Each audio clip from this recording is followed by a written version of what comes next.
Hi everyone, and welcome to this week's episode of Low Season Traveller Insider Guides. I'm Jed Brown, your host for this week's episode, and today we're talking to one of our readers of the Low Season Traveller magazine, Lea Lohmueller, who is a 23-year-old sustainable tourism student from Germany who wanted to share her experiences of the low season months in Albania.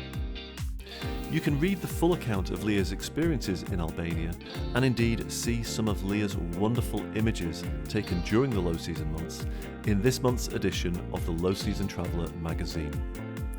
Have a listen, and don't forget, if you've had any amazing low season experiences on your travels, do drop us a line at jed@lowseasontraveller.com. We'd love to feature you in the magazine, and who knows, it could be you featuring in this very podcast next time. But for now, have a listen to Lea and let's learn a little more about amazing Albania. Enjoy. So Lea, you are most welcome to the Insider Guides podcast. Great to have you on the show. How are you? Thank you. I'm really good. I'm a bit excited and nervous because it's my first podcast, but I'm really looking forward to sharing all my experiences. Oh, well, listen, we're delighted to have you, and don't be nervous at all. It's our honour to have you, especially if it's your first podcast. I love it when we have a guest and they tell us it's their first podcast, because I kind of feel like we've got the honour of being the place where they first appeared. So don't be nervous at all, but it is indeed our honour.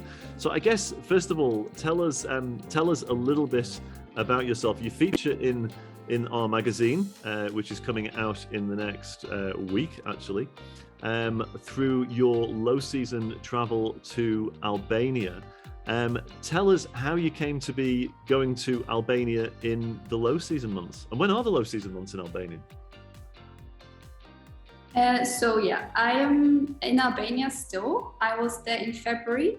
That's when I traveled. And the reason I went to Albania in the first place, because I have an internship here for 6 months, because I'm studying actually sustainable tourism. So I came here to do an internship in the tourism area. So it's all connected somehow. And I came here to do my internship, but before I had some time off, and I thought, why not travel a little bit before, even though it's low season. And I was here actually last year already in September. And September is still kind of the season, and it's hot and summery. So it's completely different to last year, what I did in February this year. And then I traveled for 2 weeks before my internship in February. So I guess the low season would be, depending where in Albania, like the different areas, but like even October already, maybe October to like April. So actually the season is really, really short, where there's like a lot of tourists. And of course you have the shoulder seasons where there's like a few more, but unfortunately there's a big low season. Well, good for the ones that travel in low season, but not good for Albania, I guess. It's great for us low season travelers though. So it's very similar then to a lot of European countries where they tend to have that low season in the winter months. And Lea, for our listeners, do you usually travel in the low seasons, or is this something new for you? Was this kind of like a new discovery, traveling in the low season? I usually travel mostly in summer, I would say, because of studying. You have the holidays, so there's not much other time you could travel. But I've been traveling a lot and staying for months, also like in Africa and everywhere in the winter, kind of, when it was not really season. So I would say both. Like I traveled in low season and also in high season. Fair play.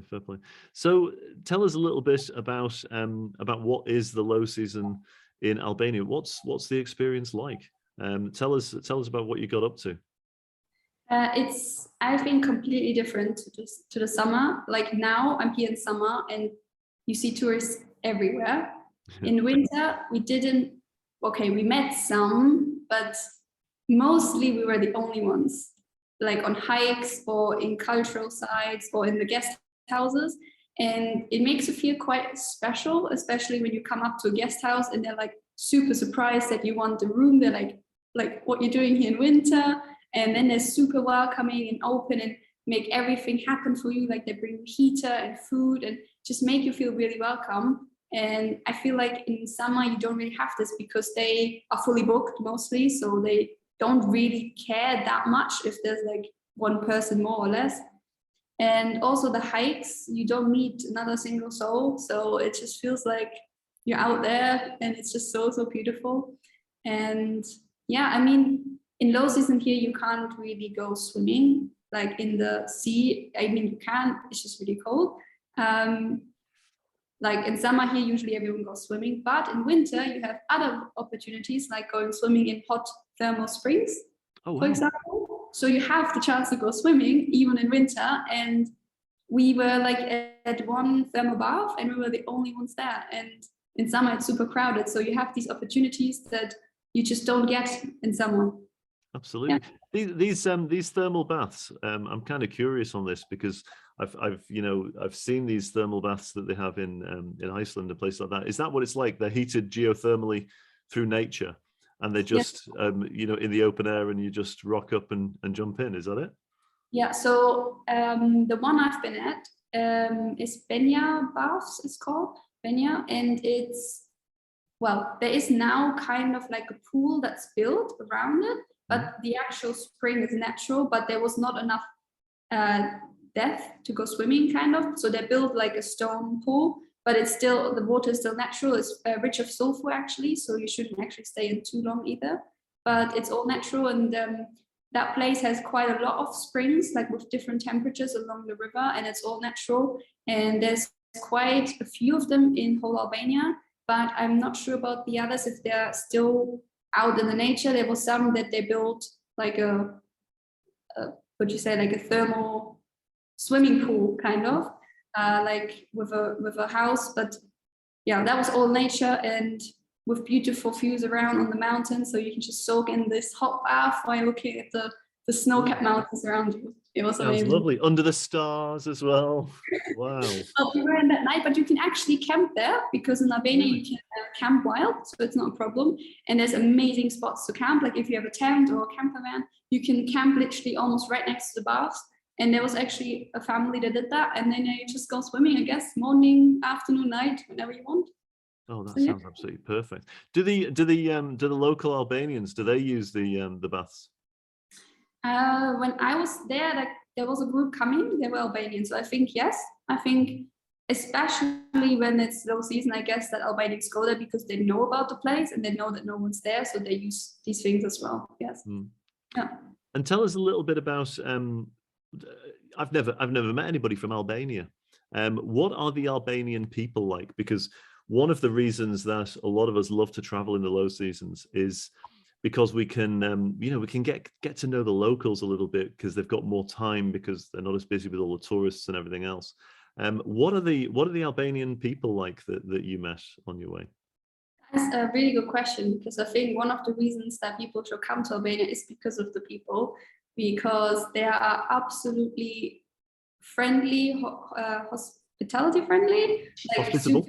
Like inviting, and they want to share their homes. Like that's actually the culture and tradition, that wherever you are, they will offer you a room or something to eat, and when they offer you something to eat, you have to take it. You can't say no. And also like the raki, which is like a typical drink, you will also get offered this most of the places, and you kind of have to have the first one. After the second one you can say no, but the first one has to go.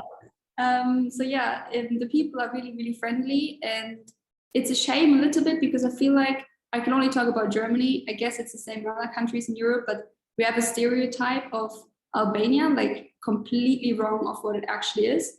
This is why I love coming here and meeting the people, because they're just the most friendly people I think I've ever visited. Like the tradition, the culture, how nice they are. It's just amazing. Really nice.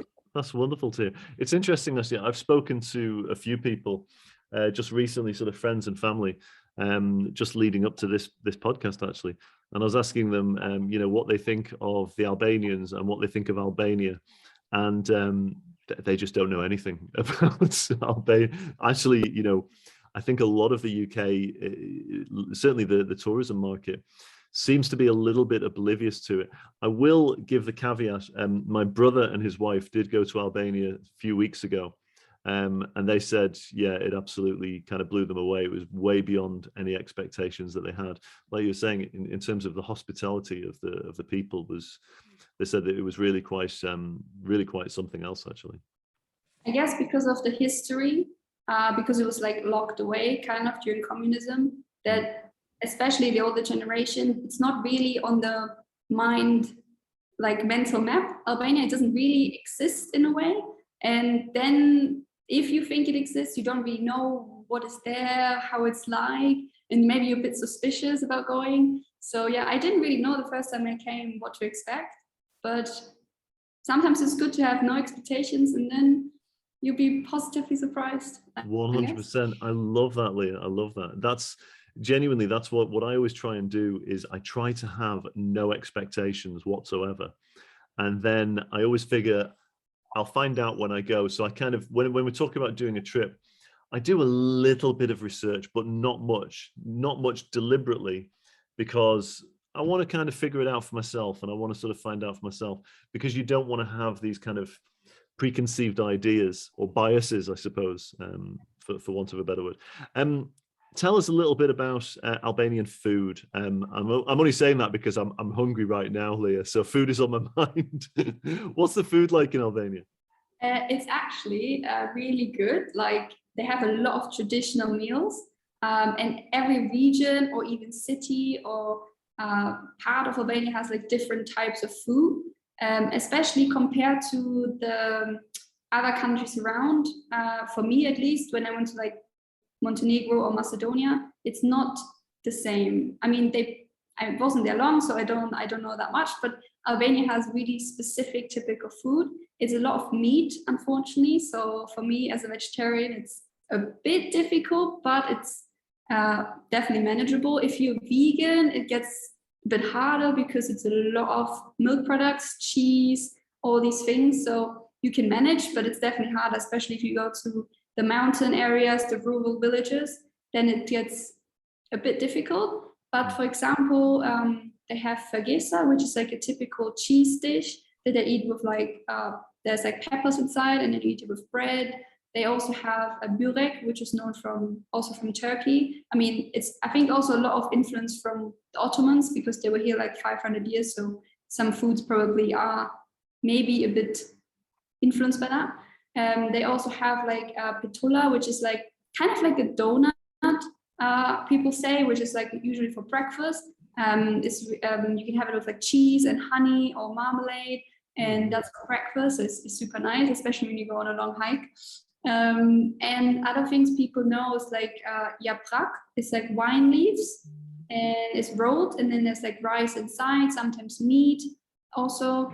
So yeah, they have loads of good dishes, and a lot of things are actually grown in Albania.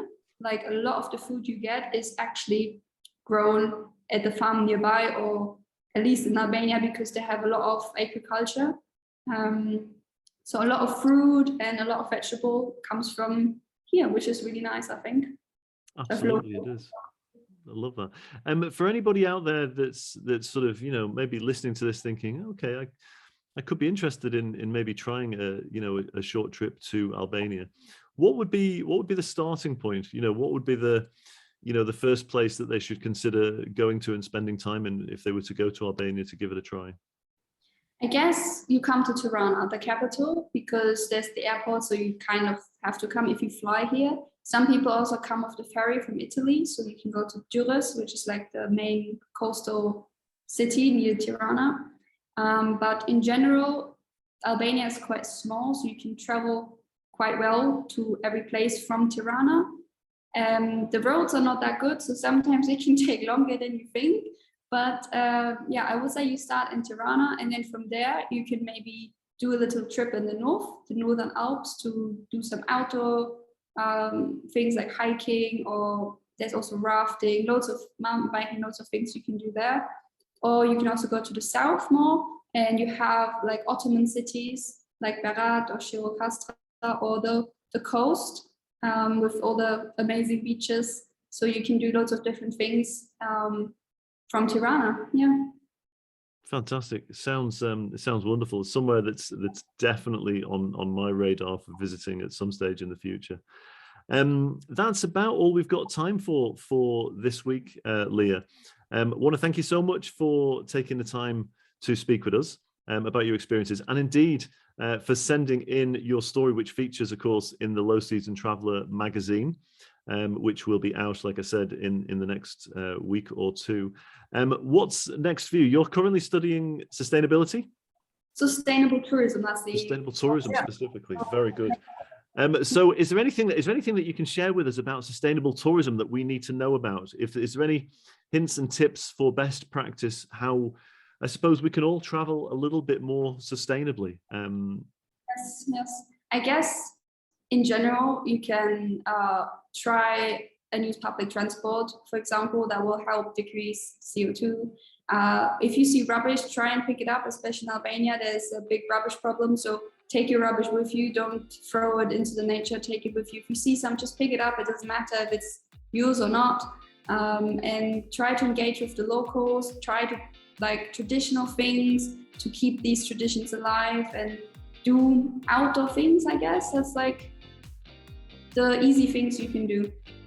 Very good. We could all do more, I think, to be a little bit more sustainable, and it's something that I certainly often say with, even with my family, I always sort of say, look, it's not a final destination, sustainability, and certainly with regards to tourism, it's a journey, and we need to keep striving to be a little bit better. So I think that's some really, really great tips as well. But that is all we've got time for, Lea. I want to thank you so much for taking the time to join with us and share your insights. And I wish you all the very best with your continued studies on sustainable tourism. I think anybody that's working towards a more sustainable future for tourism absolutely has my full respect, because it's so needed. So thank you so much for that. Thank you so much for having me, and welcome to Albania if you ever come here. Absolutely. Thank you so much, Lea. Thank you. So there you have it. Huge thanks again to Lea for sharing her enthusiasm for Albania with us today. And if you'd like to learn more about this amazing region and its low season experiences, then you can read Lea's full guide to the low season months in Albania in the Low Season Traveller magazine on lowseasontraveller.com. But that's our show for this week. Thanks as always for your company, and if you enjoyed this podcast, it would mean the world to us if you could leave us a positive review on your podcast app. Have a great week wherever you are. Stay healthy, stay safe, keep your travel dreams alive, and don't forget to also follow us on Facebook, Instagram and LinkedIn to be the first to hear our low season stories and guides.